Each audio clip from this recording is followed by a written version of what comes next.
What is the connection between the rise and success of Donald Trump over the last decade and the parallel decline and weakness of the Democratic Party? Now, when I ask people that question, I generally get one of three reactions. If I ask somebody who has Trump derangement syndrome that question, they say, well, Trump is a total failure, so it's a silly question. There's no need to think about the connection between Donald Trump's success and the decline of the Democratic brand because Trump's a failure.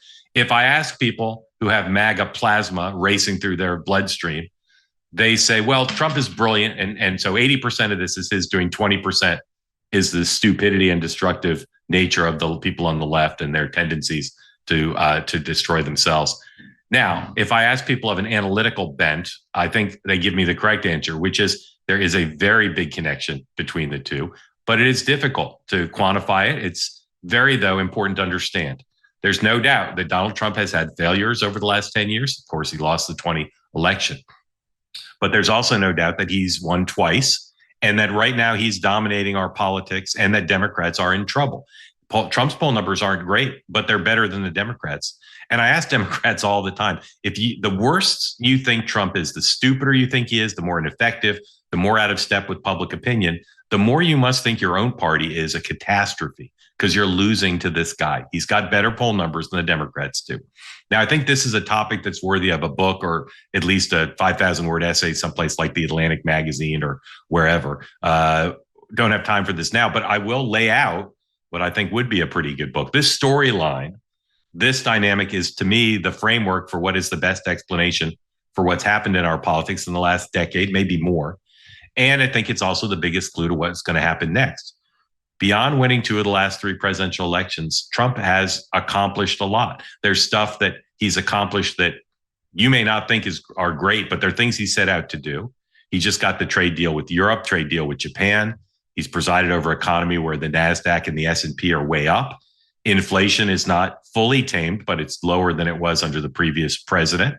Passed the tax cut bill. Lots of investment coming in from the private sector, both American companies and overseas. Again, achieved goals that conservatives have wanted for a long time. Gotten rid of DEI, not just from the public sector, but forced a lot of private companies to get rid of it. Scaling down lots of government departments, including the Department of Education. Changed the way, the ability of trans athletes to participate in women's sports. Gotten the Ivy League colleges, many of them, to change their policies. Successfully bombed Iran's nuclear facilities. And many other things. And I'll add to the list NATO, getting NATO countries to pony up more money. Now, again, some of these things are only positive in the eyes of Trump backers, but I think there are four things at least that are objectively in the interest of the United States. One would be immigration, controlling the border. That Trump has clearly in this area, and all four of the areas I'm going to list, he's clearly done some things that people rightly say are overstep. That these policies have some downsides, but controlling the border is something that's in the national interest, something a majority of the Americans want. Trump has created a spectacle, but he's also shifted the paradigm on what it takes to close the border and how effective it can be. Number two, tariffs. Okay. Trump has changed the paradigm there too. Lots of these countries now are doing what the United States wants. The coverage this week of the deal with the EU, favorable to the United States, favorable to Trump. Even news organizations that don't normally say positive things about Trump have said this is in the United States' interest. Trump got a good deal out of this. And again, the goal is clear. He wants to re-engineer global trade by leveraging the U.S. market and other American advantages without hurting the American or global economy. Right now, that appears on track. It's early. These deals are not fleshed out yet. But I'll say again, this is another area of a Trump achievement in the national interest. Other presidents didn't do it, just like closing the border. And Democrats just pretend it's just a total failure.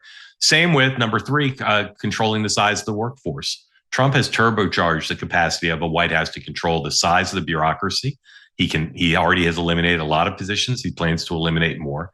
This concept that we've had for decades that the federal government's just going to keep growing. He's figured out a way to change that. Again, popular, not in every respect, overreach in some areas, but this is another area that Democrats are simply criticizing. Finally, as I mentioned before, NATO, where Trump has ensured that terms and conditions apply now to be a member. He's changed the relationship. from one where the European countries were free riding and freeloading to one now that's more transactional. It's a post-globalist arrangement in which the alliance can live on, but on terms that are far more favorable to the United States. Now, again, I say again, in each case, there are objectively downsides to what Trump has done. But I'll say also in each case that overall, these directionally are positive and popular. And no other recent president has had the requisite desire or drive to change the status quo in such a fundamental way.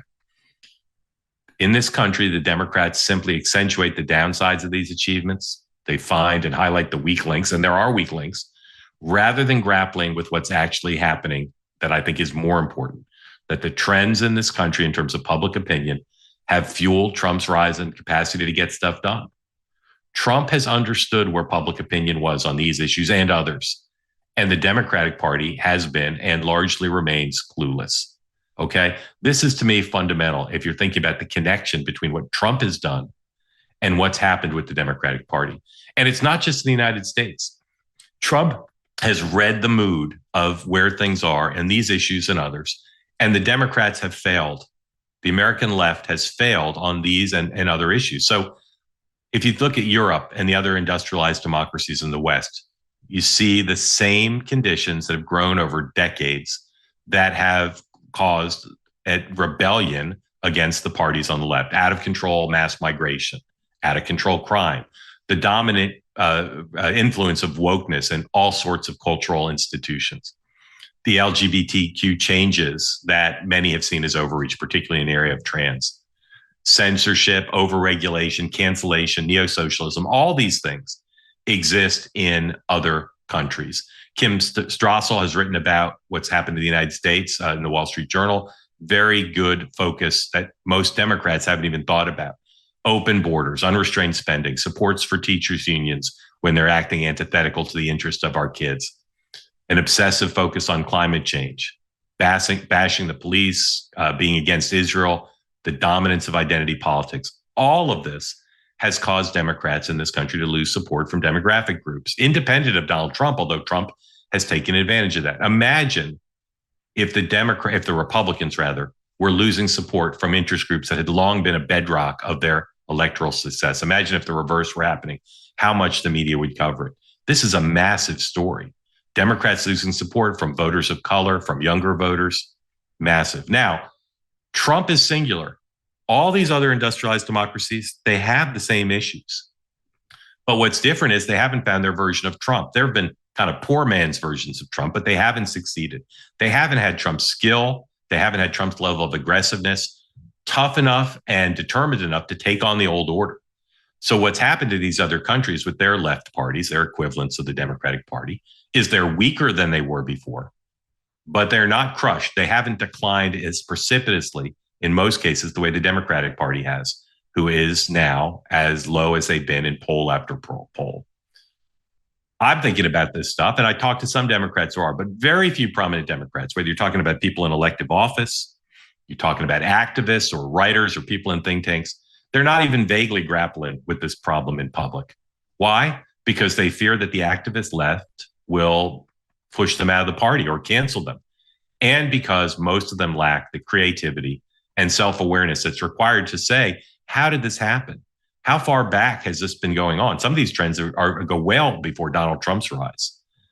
When the few Democrats do tepidly and timidly put their toe in the water and say, what have we done wrong? They do it in a way that doesn't really give voice to a full analysis of what's happened and what needs to happen next, because they're afraid, as I said, of being canceled by the left. They're afraid of being out of step with the activist wing of the party. So Neera Tanden, a liberal, advisor to Hillary Clinton, advisor to Joe Biden, one of the smartest people in the Democratic Party, in my experience, very knowledgeable. She wrote an op-ed piece in the Wall Street Journal, not in the Washington Post, not in the New York Times, but in the Journal, a conservative editorial page. And she admitted that the Biden administration that she was part of, a big part of it, in advising on domestic policy, screwed up on the Mexican border. And she called for comprehensive immigration reform. She rightly, in her piece, put in sharp relief all the unpopular elements of President Trump's immigration policies, because some of the things Donald Trump has done are unpopular on the border. But she also felt compelled to call for a path to citizenship for some of the people in this country illegally. That is known by many Americans as amnesty. And she criticized other elements of what Donald Trump has done to try to stay on the good side of her liberal wing of her party. If the Democrats can't figure out how to lead with being tough in 2028, whoever the Republicans nominate, whether it's Vance or somebody else, they'll make mincemeat of the Democrats.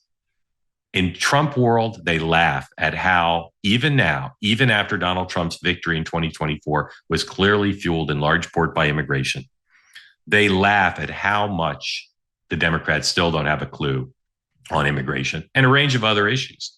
Then you think about New York City and the nomination by the Democrats of Mr. Mamdani to be their mayoral candidate. The reaction to that, again, reveals how clueless far too many Democrats are about what his election would mean for their brand. Republicans are salivating at the notion of having Donald Trump be able to run against Mamdani and campaign against him if he's the mayor of New York City. Now, there are people in Trump's orbit who don't want him to win because they think he'd ruin the city, and some of them have pretty big investments in New York. So there's cross pressure there. But on the left, they continue to not grapple with what it would mean to elect someone with Mamdani's background and stated positions on the economy and law enforcement, a range of other issues. There was an op-ed piece of the New York Times by a woman named Tressie McMillan Cottom. She argued that the opposition to Mamdani is based pretty much solely on his racial heritage, rather than say the fact that he's a socialist. Okay. New York Post story this week talked about how so many prominent people in the party, in the Republican Party, plan to make Mamdani the face of the Democrats. And then you have people like Chuck Schumer, Hakeem Jeffries, the leading Democrats in Congress, both from New York City, Kathy Hochul, the mayor of New York, the governor of New York. They know how dangerous this is politically for the party. They're really worried about it. But except for the fact that none of those three have publicly endorsed Mamdani yet, they're frozen in amber because the base does not want to see them be outspoken against the nominee. And they're worried that he may win. But they're not doing anything, at least overtly, to stop his march to victory. Who can solve this for the Democrats? Who can speak out thoughtfully? I don't think the current Democratic Party chair, Ken Martin, or the past party leaders, Barack Obama, Kamala Harris, Joe Biden, these folks are not well positioned to try to stop Donald Trump on his march to achieving more, or to do the other task that needs to be done in parallel, rebuild their party's brand, to try to come up with policies and ideas and messengers that could really make a difference. Okay. Trump's going to continue to have success and failures. The Democrats may do very well in the midterms. They may well. But in each case where Trump may have failure, I don't think it has much to do with the Democrats having a capacity to affirmatively and assertively meet the moment, to rethink why voters are so down on their brand, to change their image on the economy, on social issues. Because based on all the available evidence, the Democrats actually, right now, are on worse shape than the polling suggests, because the polling is a snapshot of where we are. They're running out of time. Again, because of the nature of the midterms, because we don't know where the economy will be, we don't know what's going to happen with the Epstein story, it's possible that the Democrats will have a good 2026. But the Democrats I talk to are far less worried about 2026 in the midterms, because this history suggests that even weak, the party could still do well enough to take back the House. What they're worried about is 2028. What they're worried about is the capacity of the party to redefine itself and to win back voters they'll need to win the White House, particularly because they are a party right now without strong candidates. The Democratic brand on its own right now, it appears to be on the wrong side of both the polling and of the history. And that's a big problem. It's a big problem to be on the wrong side of polling and of history. You think back to where did this start to go wrong? As I said, some of these trends have been around forever. But what's, to me, in talking to the smartest Democrats I know, what to me is their biggest concern is not the history, but the future. How can they fix this when so many of the dynamics on social issues, teachers' unions, the economy, immigration, government spending, relationship with NATO, on so many of these issues, there's no reflection about where things went wrong. And it's very hard for Democrats to criticize Donald Trump and praise him. Because if you give him any praise, think about in the first term with the Abraham Accords, ask any Democrat privately, what do you think of the Abraham Accords? Privately, they'll say fantastic. Ask them what they think about shutting down the border. Most of them will say, great, huge accomplishment. But in our polarized red blue America now, it's very hard for either party to praise. And you take heat from the base if you praise Donald Trump, and they're worried about what Donald Trump would do with that praise. But a realistic appraisal shows that Democrats are not getting on the right side of these issues. We're on the wrong side of public opinion, the wrong side of history. These other industrialized democracies, their liberal parties, have survived because they haven't faced Trump. And I'll say again, if you think Trump is a bad political athlete, you're making a mistake. Trump has lots of unpopular policy positions, but he knows how to mitigate them better than the Democrats know how to mitigate theirs. And he fights to get on the right side of issues when he's on the wrong side. Democrats, for instance, are counting on being on the right side of Medicaid and Medicaid spending and people on health care. Trump's not going to sit back passively and be on the wrong side of that. He'll do whatever he can, as much as he needs to change. The Democrats have not shown the same level of awareness, the same level of nimbleness. And so I say, again, this question, how did the Democrats go wrong? And there's plenty of other things we could list. We've talked about some of them here, trying to block Bernie Sanders from winning the nomination in 2016 and 2020, trying to keep Bobby Kennedy off the ballot, lawfare against Trump. There's a whole range of things that are kind of episodic that Democrats did, in part because of Trump derangement syndrome, in part because they were too wedded to the establishment of their party. It's a long list, but the core of the list is being on the right side of the issues that matter to the American people. I still rarely find any Democrats who can speak with passion about how they got on the wrong side of the issue of trans athletes and girls and women's sports. Rarely. They continue to drift back towards the ideological base of the party, which is still not taking into account the thoughts of a majority of the parents in this country on that issue. Same with all the issues related to COVID. Same with all the issues related to the economy, or most of them anyway. This party continues to struggle, and the clock ticks. The clock ticks. They're still more in denial and justification mode than they are in thinking anew. And they're up against a guy in Donald Trump, even though he's a lame duck, who understands this dynamic exactly. He knows where the weak parts are in the Democrats, and he knows where public opinion is.